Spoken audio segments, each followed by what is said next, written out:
This thing, right? Yeah, this is called an Ebow, and it's an electromagnet. And it's a cool thing. It was invented by this guy in the 70s, and he called it an Ebow because he thought it would be like an electronic bow. And he made it, designed it to be played on the guitar. He didn't think you could use it on a bass. But I didn't know that. And ignorance is the mother of invention, I guess. So I always wanted to have one, and I was so poor I couldn't afford it. But, and I was talking about it all the time when I was playing in the band with my friend Daryl Anger. He got so sick of me just talking about it. Geez, that would be so cool. And so he finally just brought me one. He said, "Can you stop talking about it now here?" And I've been playing ever since. That was like 1987, I think, when I started using it. And it's really cool. It's so it's electromagnet, and so it works on these strings because the way an electric instrument works is it's magnetic strings. The strings have magnetic metals in them, iron and nickel and things like that. And they're vibrating in the field of these magnets. These pickups, they're not like microphones. I can smack on them as hard as you want and they won't make any sound. But they pick up the strings vibration in their field. That's how it works. So this is kind of that process in reverse. Since the strings are magnetic, if you hold a magnet really close to the string, if I'm holding this really close to the string, it's going to pull on the string. And the string can only go so far because of the tension, so that causes the string to vibrate like this. And so this gives you a completely different kind of attack, initial, kind of speaking of the string. Like if I play with my fingers, like this kind of softest sound I can get would be something like this.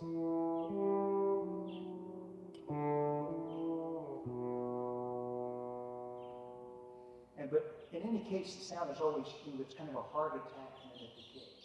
And I can control the decay, and make it stop. But that's about all I can do, and really that's as soft as I can get. It still has that kind of sharp attack on it. But by using a magnet, I can just start the string vibrating with it, and that gives me a much softer attack than I could get in my fingers. So it'd be like this.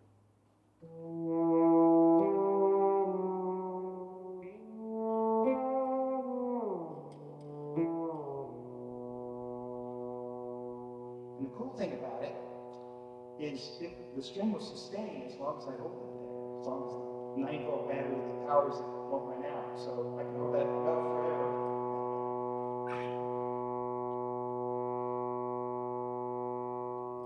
So this is like, to me, this is like totally legendary. Ever since Daryl first got me my first one, it's been in my bass case ever since. And, I never go any place without my Ebow.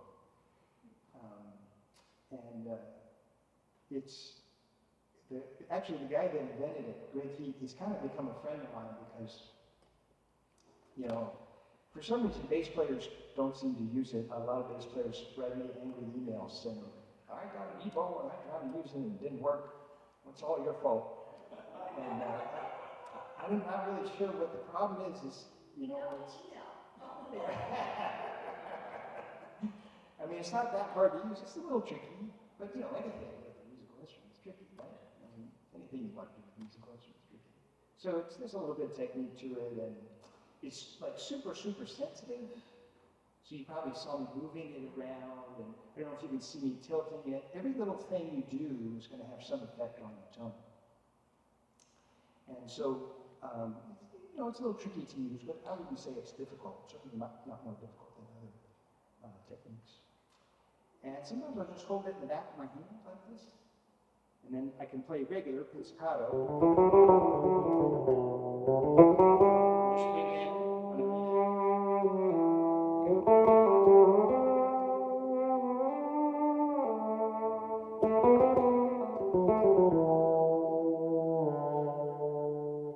So I can kind of mix up the different kinds of attacks you can get. And so, I just love this thing. It's just the greatest thing ever. Sometimes it's pretty big. It's really only designed to do one note at a time, which is cool, which is great, but you know, I couldn't leave well enough alone. So sometimes I use two of them. I can fit two of them. I should switch them around. I can fit two of them in my right hand like this. And still, you know, I still have pretty good control. You know, I can still move them up and down and back and forth. And sometimes I can actually do music on just those two.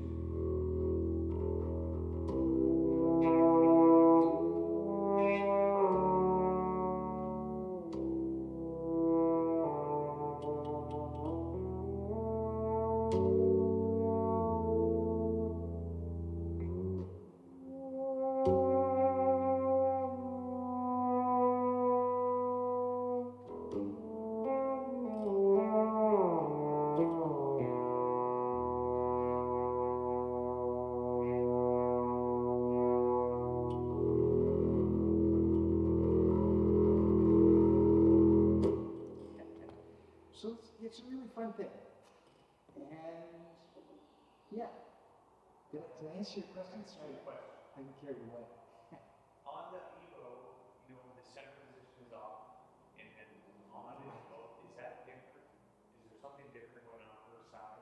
Yes, thank you for asking, Wade. I'm really kind of proud of this, because I had a hand in this. So as I mentioned, the guy that invented it, he's a funny guy. And he makes his living because he has a set of hot dog stands in LA. So he doesn't really have to do much. So he literally just spends his time tinkering with this thing. And I'd see him about once a year, and every time I'd see him, he'd bring me a different one. Says, check this out, man. And I changed the ratio of the geometric surface of the structure of the magnet to the, you know, interference pattern, bipolar stuff. And I said, oh, okay. And most of them were exactly the same. I couldn't tell a difference. They brought me a whole bunch of different ones over the years. But then one year, he brought this one that totally blew my mind. Because instead of vibrating the string as a whole, it vibrated the string just partially, parts of the string. This is called partial harmonics. So here's normal.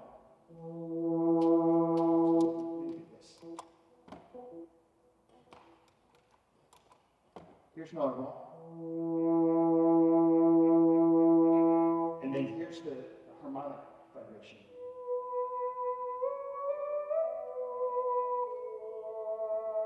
Sometimes I can get it really high. Let me see if I can do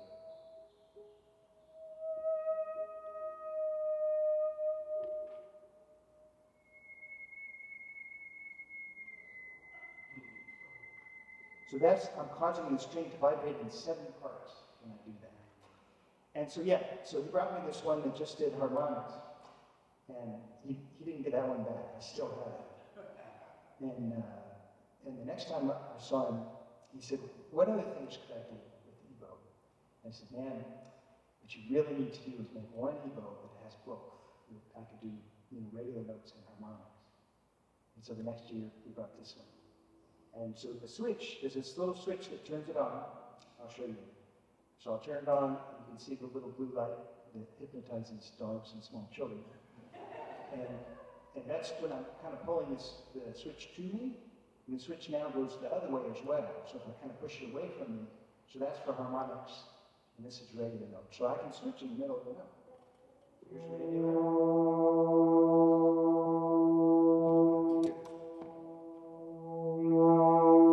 regular.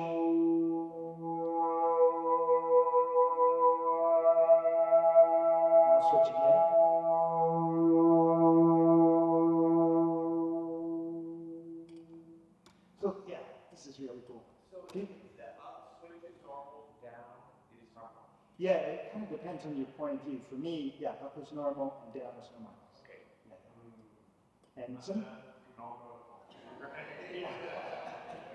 and sometimes I do harmonics this way. So this is the normal position. And I'll do it this way. I just play a harmonic with my pinky. You see that? Use my pinky.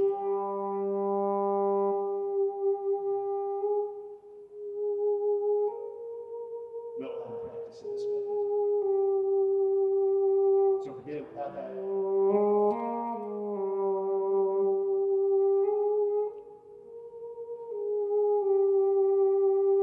there's a lot of different things you can do with it. Michael, are you using your right hand, maybe? Yeah, I don't know, it's kind of hard to see. If you want to come closer, you can. But yeah, I generally use it. I either do it this way, which is pretty hard. I have better luck doing it this way. So that this is my pinky at the 24th fret. You see? You want to see? Okay. Do you have an ego way? Oh, yeah. Is it hard to use? I'm using it on fretless with nylon tape on them, and it works very well. It works? It's not supposed to work. The bellas, you have the center cord. It's not supposed to work on that. It does, and it works wonderful. But I kept wondering, what? You should have told me that. I got it 10 minutes from here. That base sitting there at my house. I forgot to bring it. That's when I put the Velcro, so you can Velcro the Evo to the upper horn. Right. It just, That's nice. That's nice. yeah, but it does work, and it screams. You can even use this on the piano. It doesn't work very well on the piano because piano strings aren't very magnetic. But it'll work. Some people have done things with it. So do that one more time for me. Yeah, so this is, I'm going to play a G, 12 fret. Oh, nice. So you just breaking the difference. Yeah. When I did thong, I didn't have the dual Ebo thing. So you're probably going to be doing a lot of notes like that. Where I go to harmonics and yeah. It's Brian's fault. Brian gave me the Ebo. I don't know. Oh, you did. I gave him an Ebo. He's your Daryl Under. Oh yeah, yeah. And Darren, we blame Darren for things too. Somebody could go, I need to buy this. Oh yeah, you should. It's great to have friends like that, man. It's the best. Friends who know what you need and you're too chicken. That's it. Know what you need. That's exactly it. Before you do, right? Did that answer your questions? I can play a piece if you like, or whatever. I do have an actual piece I wrote for using two Ebows. I don't know if you want to hear that. Of course. Yes, of course. Of course. What would be best? Yes. You want to hear it? Okay. Just take.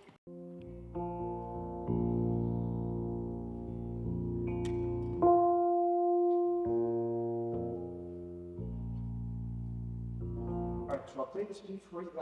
I got in trouble with this piece. I wrote this a long time ago. It was on thought. And so that came out in 1994, or so I probably remember around 1992 or something. And, you know, I wanted to make a piece with the two Ebows. And it reminded me a lot of the sound you hear in the Middle East when the muezzin go way up high on the minarets and sing a kind of song to call the faithful people to prayer in the world of Islam. I just always loved the sound of that. And I also thought it was kind of a cool idea that 5 times a day you stop whatever you're doing and kind of think about something more important than the choice between Coke and Pepsi. I thought that was kind of cool. So I named the piece after this song that we do, which is called the Adhan.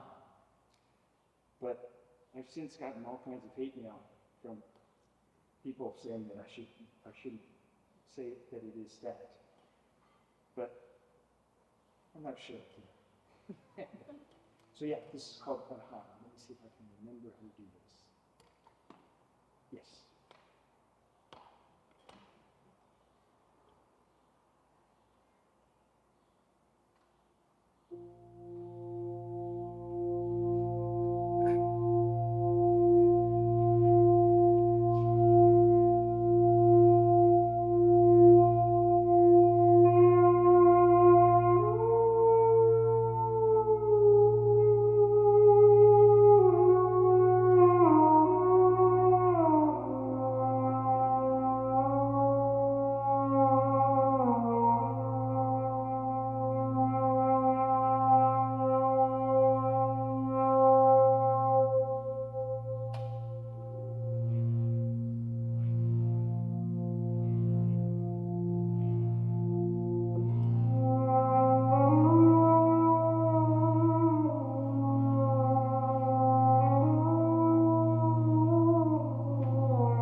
I've been playing a lot of heavy music, sorry. Do you have any other questions here today? Ooh, lights. And then I can just bring it in slowly.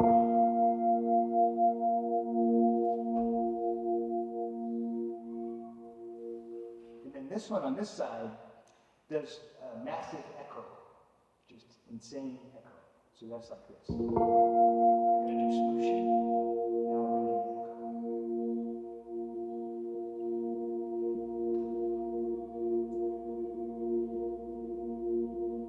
Very true, right? That's how it is. But then I do it differently all the time. That's a setup I use a lot with smooshy sounds here and echoey sounds here. But on the first piece I played for you, this one, instead, it makes there's a looping happening of the sound, and this one makes the loop stop and just go over and over. And it also turns off any input, so then I can play, and it just keeps that going over. Maybe I'll show you that too. So that is like this. So.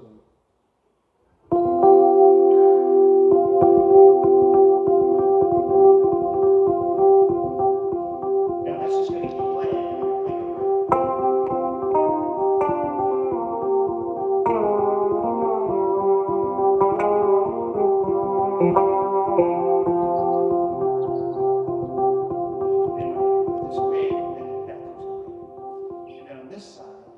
This is all, in this case, this is kind of the smooshy one, and this is really weird smooshy.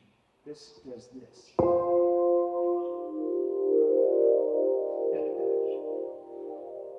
It's kind of like, and then it fell into a dream. So yeah, it's always different for different things.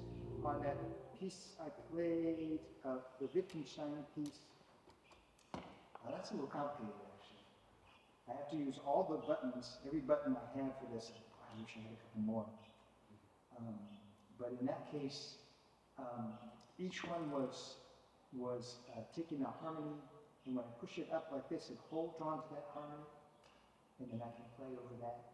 And then the buttons, every button is used to change the different harmonies, change the different things. So I spend way too much time with this. I don't really have very many friends. I don't know anything about sports or politics or anything, but boy, I will spend hours doing this. My daughter's bedroom is right above my little studio space. And I think she's glad that she's in college now. Right. Other questions? Anything you'd like to see or hear? Did you always start out with the fretless, or was it? No, I started out, I fell in love with the bass when I was like 9 years old. And at first I didn't know what it was. I don't know, some of you might be as old as me. I'm 62. And so, probably remember I was born in 1960, so in 1969 there wasn't a whole lot of information available about music. It's kind of the opposite of what it is now. So I was hearing the bass and I was totally loving it, but I didn't know what it was. And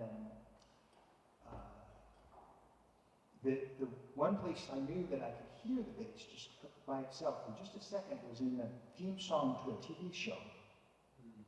Was kind of like Seinfeld or some of the other shows, but this was way, way before that. This was early, and it was not a very good TV show, but there was this little break in the music with just bass playing by himself. So I took my poor, long-suffering mother and put her in front of the TV at 8 o'clock on Thursday night or whatever it was, and said, I want you to tell me what this instrument is, because I want to play this instrument. And the theme song of the show came on, and a tiny little bass break, just a couple of notes went by. I said, that's it. And, what is that instrument I want to play? And poor mom said she didn't know, but she thought it was an organ. So I started out with a couple of years of piano lessons. And that was good. I really liked the piano. I loved the piano, and it was a good experience. But it wasn't the bass, you know. I didn't feel it in my bones. Weren't you nominated for a Grammy for playing piano? No, I was actually nominated for a Grammy just for playing bass. Oh. But I have 2 gold records for playing solo piano. And trust me, I really suck at piano. Don't assume that just because we sold a lot of those records that it's good. But yeah, so those piano lessons paid off. That's how I got my first house. Playing my little solo piano tunes. But yeah, so then it took a while, but eventually I kind of got this sound out of the bass guitar. And all I knew about at that time was Freddy bass. So I begged my parents to let me buy a bass, and they refused because they were concerned that would lead to me becoming a hippie. And they said no, but I kept asking, and they still said no. But finally, I was asking so much for so long. They said, well, you can't buy a bass, but we'll let you rent a bass, because that was kind of the thing you could do then. So we went to the music store, and I'm pretty sure I got to rent the cheapest bass in the store, because it was a really bad bass. It was really awful. But it was a bass, and I loved it, and I started doing silly things on it right away. But yeah, I played Freddy for, let's see, I would have played that for about 3 years, and then I was able to find out that the upright bass, the doghouse bass, is practically the same instrument, almost. They're very, very similar. So I started playing that as well, and that was fretless, of course.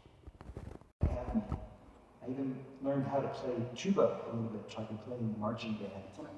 And if you think I'm a bad pianist, I'm a really bad tubist. Really bad. Yeah, so I played a lot of upright bass at school, but we had a jazz band where I could play the electric bass as well. And there was always kind of this weird thing about switching back and forth between the fretted and fretless. And then this amazing guy came along named Jaco Pastorius. He released a solo album on the Epic record label in 1976 when I was 16. But I'd actually heard him before that. And it blew our minds because he played a fretless electric bass. And a lot of people thought he was playing the upright bass, but he was actually playing this. In fact, he was trying out for a gig in a really big band with this, that was led by this famous musician named Joseph Salomon. And Joseph Salomon was another kind of weird, intense Austrian guy. But he just has incredible ears. He just had most of it. He could hear anything. In fact, he never wrote music down because he didn't believe in it. Because sometimes if you write music, you would write, like C major 7. He said, I want C major 7. I want exactly this. And he would play it. People had to learn from that. And he had amazing ears, but Jaco fooled him. Jaco played him the tape and he said, oh, do you play electric bass as well? He said, this is electric bass. So this amazed us all of us bass players, and I think everybody, some of the bass players. It blew our minds when that came out. Just completely changed our worlds. And so I really started playing fretless bass because of Jaco Pastorius, and it was great for me. It was kind of like the best of both worlds. The big bass is a beautiful sound, but it's so hard to play. It's like playing an elephant. Just like hard to press down and hard to get a sound out of, and it's so fragile. And if you let it fall over, it's done. And incredibly expensive, like $10,000 for a bad one. And when Jaco came along with this sound, it just really seemed like the best way to go to me. I just thought, yeah, I'm convinced. And so I started playing fretless bass, and eventually stopped playing the big bass. I got to study with Jaco later on when I lived in New York. I got to know him a bit and spent some time with him. And that was a very interesting experience as well. But yeah, no, sorry for the long story. I started off fretted, and then went to fretless. And I only owned a fretless bass for about, that was about 5 years or so. I only had fretless bass. And then I went on tour in Japan. I was so bored that I went on tour in Japan and gave me a fretless bass there. I kind of fell back in love with the fretless bass at that point, and really got excited about playing both. But I still think of the fretless bass as being the main bass. When I get called to play with somebody, I always start with the fretless, and I'll only switch over to the fretted if it's, they want me to, if it really seems like the right thing for that music. Right? Any other questions? Anything else I should play? Should I play an orchestra? Okay, this will take me a minute to tune for. The light's too bright for you.